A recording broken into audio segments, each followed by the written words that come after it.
Hey everyone, welcome to another A Day in the Life of. Today we have a day in the life of a sales engineer. I am very excited about this episode because we have really great speakers. We have Jörg from Volt, Sanada from Lintex, and Mohammed from Acclamio. So I'll ask each speaker to introduce themselves. So let's start with you, Jörg. So what do you do at and what does Volt does? Exactly. Thanks. Great. Yeah. So let me start with what Vault does and then go to what my responsibility is at Vault. So Vault is a payment method that is based on open banking. So the premise is that you would be able to use your existing bank account to pay at a checkout. This could be any checkout that you can imagine. So purchase flow, buying an airline ticket.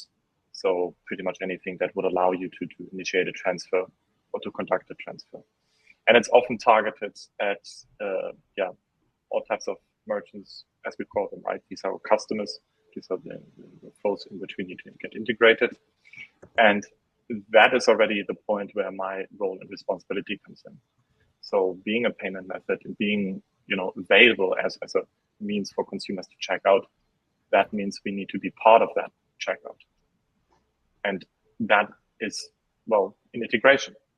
And as part of that, you obviously have a lot of technical people involved and a lot of questions.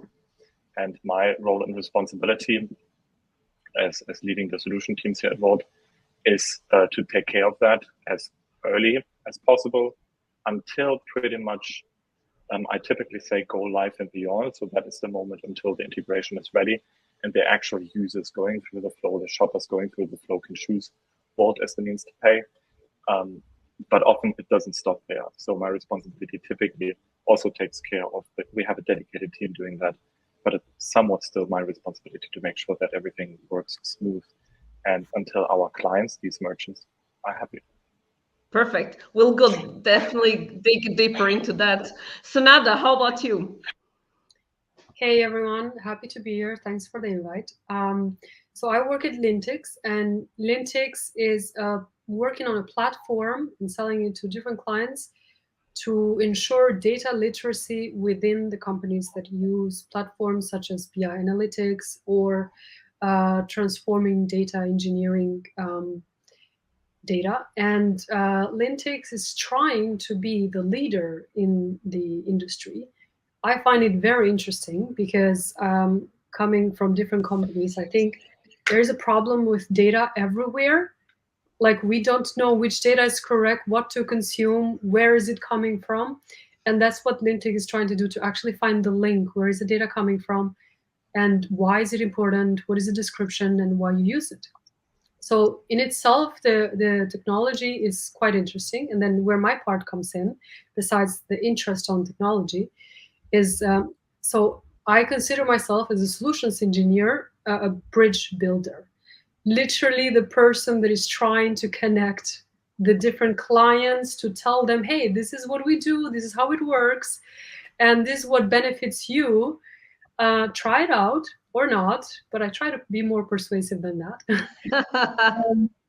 And then the bridge between my department, which at the moment is small, and the rest of the company. And it's very exciting because there is 50% of the technology, which you have to be curious and learn and be good at. And then 50% of it is people knowledge. So you have to know, how can you explain to sales what you're doing? Why do you need information on a project now and not a week later?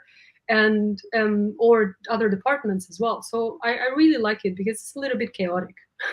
Yeah. Yeah. I think a lot of roles in the commercial team, which includes sales engineer, are very chaotic. I can relate. No, that's great, and that definitely sounds like a very important and relevant mission for sure. Mo, last but not least. Yeah. Thank you for the invite, by the way. And it's great to meet, Sanada or, your, yeah, it's great to be part of this round of a day in the life of. So I work as a solutions engineer for Acclamio. And at the core of our product is a platform that we call an incentive platform. It started as a referral platform that would kind of run at the background of any referral program that you guys can take part in. When you refer a friend to like a bank or an energy provider and so on. I mean, there is a software running in the background to fulfill these rewards and track the purchase. Know who referred who, and basically transfer the money to the users. Now we are broadening that spectrum to more than referrals and going beyond referrals to cashback, to incentivizing people to, I don't know, subscribe to a newsletter, to download an app, whatever that is, any action that would trigger a reward. We provide a platform that could run this kind of programs, this kind of campaigns, to incentivize users to do that action. So, and my role in the company is basically, and I would borrow what Senada said about like the bridge. That's a key word here, I think, because beyond bringing support to the sales team on the tech stuff and the features and so on, there's also an internal work within the company to build that bridge between what's what the prospects and customers want and what the company can offer, right? And also kind of carry the voice of the market and shout it internally, like to the product team, to the management, and say, hey, these are the this is what the product can offer today or can provide today, but this is where we can go next to take it to the next level, right? So that's basically beyond the sales part, it's also like advocating internally and really like pushing for the improvements and for the changes that could make sense from revenue perspective. Yeah, that's great. And I'm super happy you already start tackling a bit about the responsibilities of a sales engineer. So building on that, what is basically, when does a company need a sales engineering usually? Jörg, we can start with you. So I know that sales engineering complements, as you just said, sales and product, and you are the bridge. So when do companies usually need this bridge? Yeah, right. Also, just to be clear, I think to make sure, because we introduced ourselves as solution engineer, sales engineer, I think they're very intertwined and they're often taken, depending on the type of the role, they're seen as exactly the same, right? So not because everyone watching this, sales engineer, solution engineer, interchangeable terms. For me, one of the aspects that determines if a company would apply or have such a function is a bit related to the complexity of what the product is about, right? And then if you think, of instance, if you try to just draw a line and start very easy in terms of technical complexity, and for me, obviously, that would be a lot to deal with. Integration is, let's take, for instance, Google Analytics, just to have an example. I mean, there's documentation, it's fairly easy. Most of the people that use it integrate it directly and it's done. No complexity, it's very simple. Supposedly, and it's designed for that purpose to not have any necessary complexity. It wants to be easy. And then to draw the line to the other end where it gets more complex, right? So more processes involved. So you come to a point where we talk about, maybe different endpoints that you need to talk to API endpoints. And then ultimately you might come to something, I don't know, Salesforce, right? Where we talk about very massive solutions that are extremely entirely complex. And that also out of the box wouldn't do much because it needs to be tailored to what are you doing internally at your company, right? So, and that match to happen, that requires sales engineering, solution engineering. So again, the more complex the solution, the more complex what you're selling, the more likely a company is inclined, and in fact, ultimately depending on its sales engineering, solution engineering department to really do a good job and make a good match to allow for a cooperation to ultimately actually happen. So I think that would be my point from my view. Yeah, that makes a lot of sense. Senada, you mentioned that you like the chaos of your role. So how does a typical day look like for you? Okay, never the same, that's for sure. I literally have like a list of to-dos, which I look at it every day. And I think every day, okay, what is the best thing that I can do today that would be the most beneficial? in terms of these 10 projects that I have, that is urgent first, and second, has a deadline, and then I tackle the rest. And then you never know when you're going to get a customer request that will need more information at that moment, or require a meeting in the middle of the day, or you get a phone call that you think it's 5 minutes, but it's actually 1 hour, or you need to give information to the salespeople on different projects. So it always is different. So I think you have to be very comfortable with change and not having a certain routine. But I would highly recommend to have a routine of your own, which mine is every task goes on the to-do task, everything gets ticked, and constantly looking at what projects I have and what exactly do I need to do. And I don't trust anymore my memory. I used to do that in the beginning, like, oh yeah, I'll remember to type you this information. Now I just add it on a piece of paper and then add it on the task. That's my saving routine, I would say. Yeah, I put all my life in Google Calendar. Like, if my boss wants to know what I'm doing, he can totally just by accessing my Google Calendar, because I don't trust my brain anymore. Mo, is it very different for you, or is it very similar?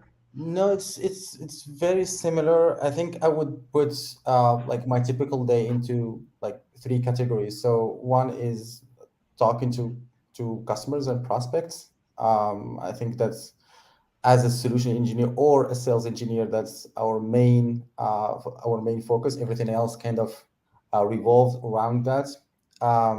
The other thing would be documentation generation. So basically, like, we talk to customers what we need to prepare documentation to show or to send, or they have some questions.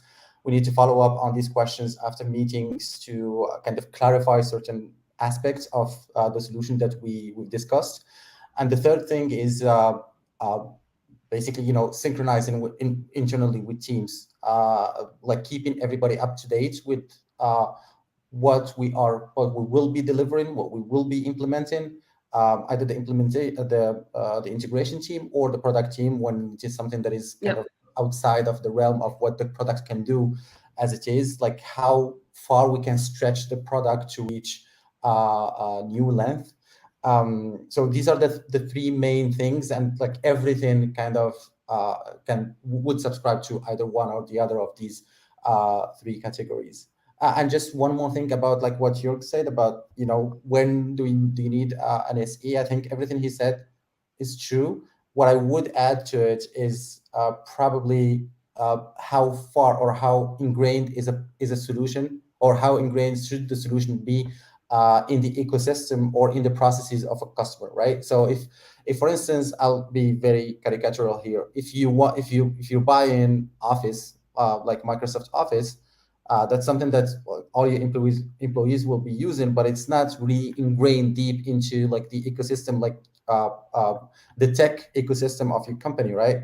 But if it's anything that needs to be integrated with your databases, if there's any kind of data sharing between your ecosystem and outside ecosystem, then the SE would facilitate and kind of make it clearer what kind of how the integration would work, and make it easier to understand for all stakeholders what that would entail. So just wanted to add that aspect to that part to Jörg's answer. I see you nodding, Jörg. No, absolutely. Absolutely. I think in an ideal situation, you would literally have a bit of a solution for all these challenges that can arise in that, right? I mean, that is where experience comes in, right? If you have seen different setups, if you have seen what your solution literally is capable of, vice versa, what it's not capable of, that exactly plays into that aspect, right? Yeah. Speaking about challenges, and still with you, Jörg, what would you say there are the main challenges of this role? I would actually like to, Zenada, what you said about that you would be able to follow your to-do list. I typically say my calendar is subject to someone else's idea of what that looks like. So I'm not entirely in control of either my to-do list nor my calendar always. I think the depends like how you're situated. And so at Volt, my role is a lot into the twine with sales, right? So the commercial aspect is the one that is paid a lot of attention to, and therefore with that, as we all know, technology follows that, right? So if there's a need, if there's demand for allowing for a commercial proposal to become reality, technology and product has to follow through or has to set certain limits. And that is you're kind of in between these two worlds at the same time, right? So the roles, at least my challenge, or this challenge I see with the role as we have it at Volt, is having a real good understanding of the technology, and then allowing it to be positioned in the right light with sales together towards your clients, and to drive that and to get everybody on board is I think a challenge that applies to a lot of roles, but it's in here particular that you need to still build trust with the technical stakeholders on your client side. And that is something, if you start from scratch, as in fact I'm doing now at Volt, I've recently started, you need to have that technical expertise, and you need to come across as someone, understand what you talk, understand your challenges, and we have a solution for it. I think the solutions or sales engineer is very interesting. It's a very interesting role because combines two skills or two departments that sometimes they don't go together, which is technical and commercial. Like I can speak for myself. I work in sales and I'm really bad with technology, right?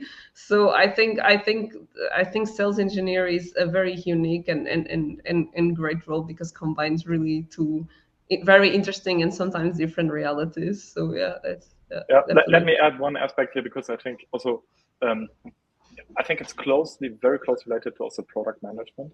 And to be honest, I mean, I typically also like to say my heart is at code and product and tech, while my brain needs to focus on, kind of, okay, we need to close the deal, we need to gain partnerships, we need to deliver things. But I think that's, I just still, love talking to product managers and even engineers and diving into technical challenges. So the role, at least as we have it at Volt, is not limited to one perspective only, right? It's not always success, but you can, I think at least that's what I love about the role, is you can sit down and really think and try to crack a certain product together with product and engineering. And one of the things I still love, right? So technical background, looking a bit more towards the commercial proposal, but as solution engineer, I think in sales engineering, you still have the possibility to sit down and make those brain cells really work when it comes to the technical stuff. Yeah. Absolutely. Senada, how is it for you in terms of which other challenges would you add, or is it more or less the same? I think that one challenge to add is the fact that we do know what is our technology, and we need to understand the technology of the customer themselves, and then to try to convince them why we're the best. Why do they need us? Why do they have to implement like this exact line that they think they don't need it, or that it's useless for them? So that's very difficult. So I think what I do always in the first meetings is I listen, I like really try to understand them as the character, as who they are, because what Jörg said is very important. You have to build trust with your customer. And just because you have logic and there is a tech part in there that it makes sense to them, it's not enough. You need to build a relationship with them. So I try to really listen and build that trust, which is convey what they need, not go more than what they're asking for, be on time, reply to the emails on time. Like these little things, they're actually big. That's what builds trust. And provide them what they need. So then the next part comes understanding the system. So understanding the people, understanding the system, and understanding the people is the hardest part ever. As I've had because they're very unpredictable, unlike the systems. They're all different. Like I've had Swiss customers who were very straightforward, to the point, did not want to do any chit chat, anything. You learn quickly that you just don't do that. Oh, isn't that Or you're amazing? gonna lose them. Yeah. And then with others that want more chit chat, and you just spend half an hour speaking to a client on the phone for other stuff other than technology. And then at the end, there's like, okay, so do you want to do that and this? And then they agree to it.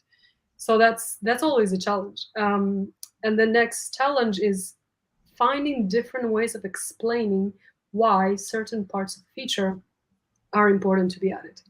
Because I would say it one way, it's like, no, but this is not correct, and we don't want to. Why is that important?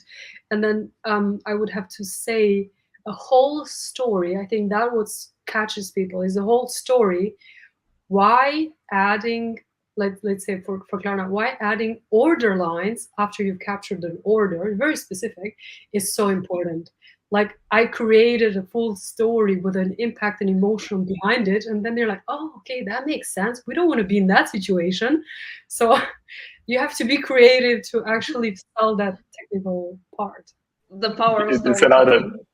Sorry to interrupt. Do you think the length of your explanation has a reason for that? The shorter the explanation, the more likely they are to change. But if your explanation goes on for like 20 minutes, they're like, okay, we make it as she says, and then like, maybe that could be the reason. Maybe to insisting with the story. Yeah.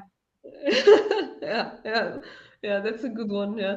How about you, Mo? Would you add anything else, or is it more or less the same? Honestly, I think one of the challenges is definitely when to draw the line between bringing revenue and selling something that might not be as useful as we want it to be to the customer. So, because as much as I want to be a solutions engineer, bringing revenue to the company I'm working for, I want also to be the advisor and a consultant to the company I'm selling to, right? Yeah. For that, Jörg and Senada already mentioned it. You really need to understand the prospect you're talking to, and sometimes it turns out they either don't. Even if you are selling the best product in the world, like that, the saint grail of all products, there will be companies that don't need you, right? There will be companies that are not your ideal target and so on. And there is always this part of you that is, I need to sell to this company, but there is this other part, I need to sell something useful to the company. So there is always this, long-term goals versus short-term goals, because even if you sell to that company, you know that they will churn after a year, and you don't want and right? churn is not a great KPI Exactly. to have. And also, you don't want to spend a lot of time on an opportunity that is not as good as you want it to be. So it's like the other challenge that I want to mention here is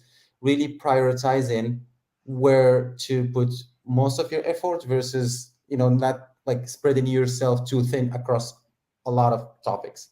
So I guess that's another challenge. And I think the third challenge, and I would again reiterate what Sanada said, is really reading the room.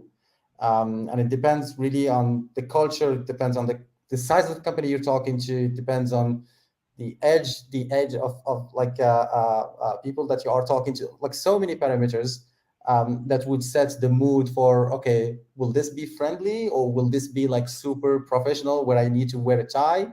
All these kind of things. And it's really, again, it's solutions engineer. It has, an ideal solution engineer should be a great account executive. So like with this all interpersonal skills, all these soft skills, but also, understand the technology well. But like the interpersonal skills are really important, because that's sometimes that's something that can make or break a deal sometimes, so these are, I think, the challenges that I can mention top of my head.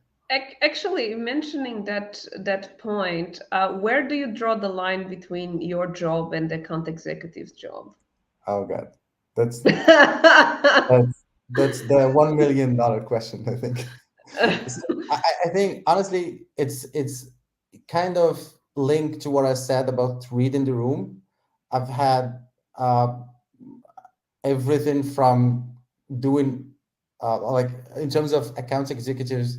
I worked with some with whom I found myself doing most of the heavy lifting, like kind of crossing the line to do also parts that are more on their side. And sometimes you work with account executives that are so skilled and they have a good understanding of the product, good understanding of the technology, that you barely say anything in a meeting and you barely have to prepare anything before or after the meeting. You know, they do pretty much Yeah. everything. So it's really hard to draw that line, and it's Yeah. again, it's you have to be good at reading people and reading, you know, what are the strength and the weaknesses of the AEs that you're working with, and filling the gaps there.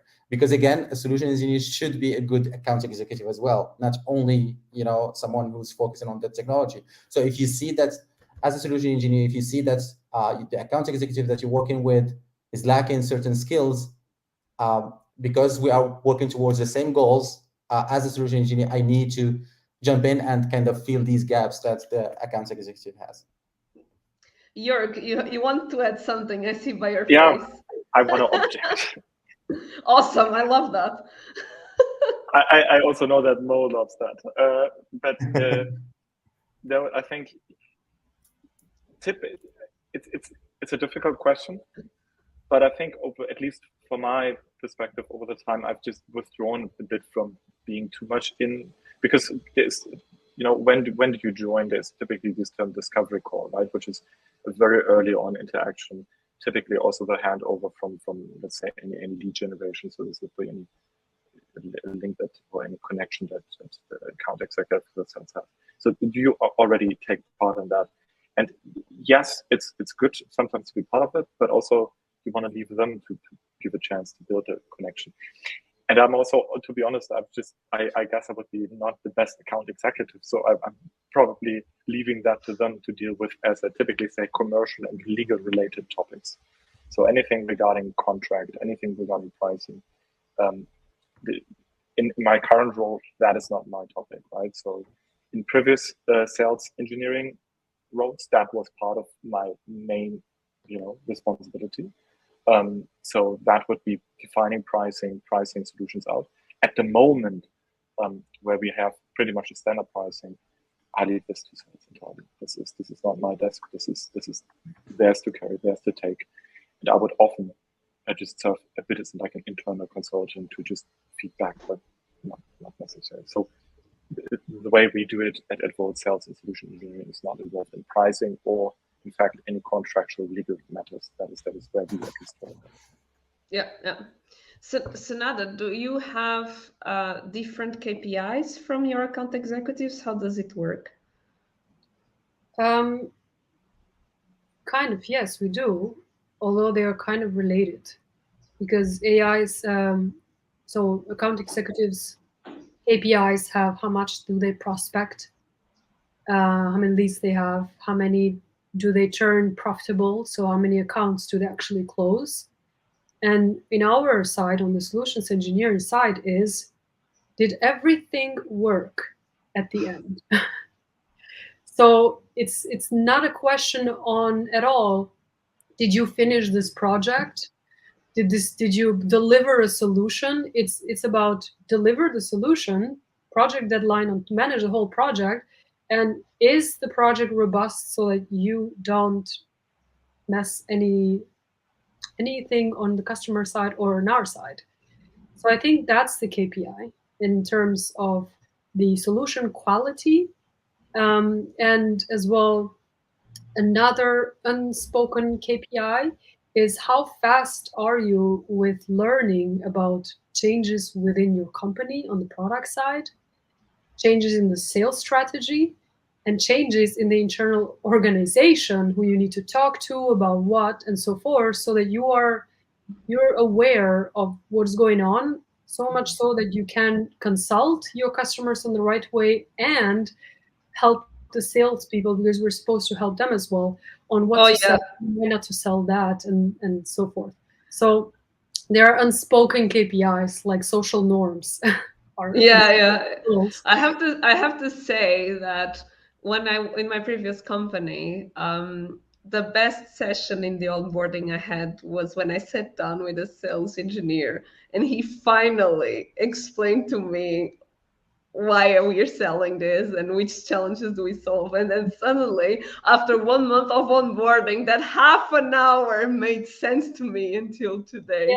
So yes, you do help sales a lot, I have to say.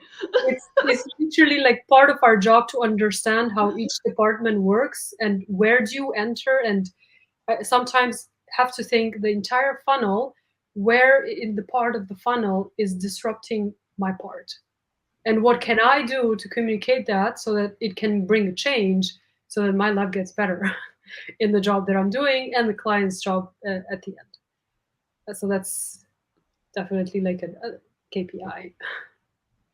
Jörg, would you like to build on that? Can you ask that question about the challenges there again? Because I think I'm faced with that challenge at the moment. We don't have a KPI, and I don't know yet how to define a KPI for sales engineering and solution engineering. So I'm very eager to hear what maybe Mo also has to say, because at the moment I think it's typically either you look towards sales, which means revenue, close deals, right? Or you look towards, I don't know, product, but that's not really that close. So yeah, I mean, it's definitely linked to the sales KPIs. I mean, that's the most tangible KPI. The rest is, as Sanada said, it's more like social norms or unspoken rules. You know, things that you have to do. You know that you have to excel in, but that, I mean, nobody really pushing you to do that. But like the core KPI remains, you know, revenue, sales, you know, number of opportunities that you push towards the end of the sales life cycle. So yeah, so it's definitely tied to the sales KPI. I mean, I see it's another point there, right? That the quality of integration or solution that you have. But the question is, how do you measure that? Like, how do you bring it down to a figure? Because yes, great. That is exactly what I would love to hear in any role that you have solution sales engineering. But how do you measure that? How do you quantify that in an easy way for it to be measured? That's tricky. Because if you have like a standard product that you're selling, you can't really say that there is a difference in quality because you're selling one uncustomized product. But if you have space to customize it, then the idea would be how much did you customize it for the benefit of the customer and your benefit? Is it increasing more revenues this way or that way for the customer? And how many errors are you getting on those calls that they're sending to you?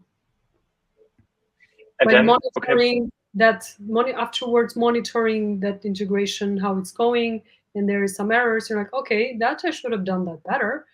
And the next part is, well, it seems like for Klarna's side, for example, it seems like in the checkout, Afterpay has a better way of placing themselves in the whole checkout process than Klarna would have, which is not the case, but just as an example. So you think, okay, so the next solution or this solution should have been more suitable to what the end customer wants to see or what is better to see. So you change that part. Which always requires manual effort to check, right? So the beauty in sales, we have optimized the hell out of these sales funnels, right? So in the end, you can easily track the stages of a deal when it closes and how much revenue it brings, right? That is very easy to reach without much manual effort. And since I also spent some time at Klarna there, right? So I know what Sanada's talking about there, but as much as I recall, it always required manual effort for someone to go and check, to determine and then put some value in someone and say, this is a 6 out of 10, right? And that would ultimately lead to your KPI. Possible, yeah. Absolutely. That's the way we used to do it at Klarna, but it still is. It doesn't feel as crisp and as easy as revenue, right? Sometimes, and yeah. Well, as I you think see, that's a problem with our role. It's not a clear defined. You do this and that. No, exactly. There's so many of it. It's one of these overlapping. Yeah. I actually had that idea when I was working in a company that had sales engineers. From the outside, I was like, how do they divide things? How? So I can see it's a thing. Was not only my lack of knowledge. Like I was for me was always like, where is the line? It's a bit blurred sometimes. So yeah, absolutely. We are reaching the end. I have one last question, and then unfortunately we have to go. So in the end of each episode, I usually, after speaking all challenges and priorities, I usually show a prospecting email to the department, and then you will tell me if this speaks about their challenge or if it's completely out of the way. It's anonymous. This person doesn't exist. I mean, exists, but it's not his name. And so yeah, I will read it very, very fast. So hi, Jörg, Sanada, Mo. How are you providing exceptional experience at every prospect touchpoint and interaction? Our cloud-based environments allow software businesses to rapidly spin up sales templates for their software, proof of concepts, and sales demo environments. Would you like to have a look? Best wishes, John. Mo, what do you think about this email from a sales perspective? Does it speak to a sales engineer or not really? I wouldn't say that it does, to be honest. Let's bring sales templates. No, I mean it's not one that I would expect, because we also don't. Let me just. I'm trying to wrap my head around. I mean, because we don't do prospecting, which I do understand this is part of what the solution does, like, or facilitates. So it's not necessarily something that would be that we would be the target audience for, I think. Would be more like account executives, would you say? Probably. Well, I would have to disagree because it speaks about proof of concept as well in sales demo environments. Yeah. That enters in our domain. So I think what they're trying to sell is it's a software, like a project management software and monitoring. And so what I would usually do, to be honest, is never reply to such emails and forward it to the account executive to let them handle this. So that's my answer. I once had a guest speaker who said that he forwards everything to his boss. I was like, man, you should be a gatekeeper, not like what are you doing? Your boss must hate you. Jörg, what's your take here? Yeah, I would also, I agree with Sanada that, sales demos sound very much like day in, day out product demos, during workshops, integration workshops. And that is terminology that definitely sparks my interest. But it spins up sales templates, that I think where it kind of loses me at the same time. So I think that's what Mo's getting at. Also, prospecting is not necessarily. We start working when there is legitimate interest from the prospect, and that has already been qualified to some degree, maybe from a commercial perspective. So it's mostly product demos. Getting requirements down quickly, and might be interesting to have a look, but it doesn't speak. Yeah, sorry. Yeah, I just wanted to add. So even though with such products, I mean, such products would definitely be kind of useful for me, but it would be 90% of the time used by an AE. So if I receive this kind of email, I know that the main user of that kind of product would be an AE or an SDR. So I would definitely not take part in making that decision until I'm sure that it's useful for them. Only then I can confirm that it's something that I can use as well or not. Because if I'm the only user of the software, it's probably a waste to go for it. So it's different. That's the reason why I thought that like people are more on the sales side, like not in the middle, like us SEs should make that decision.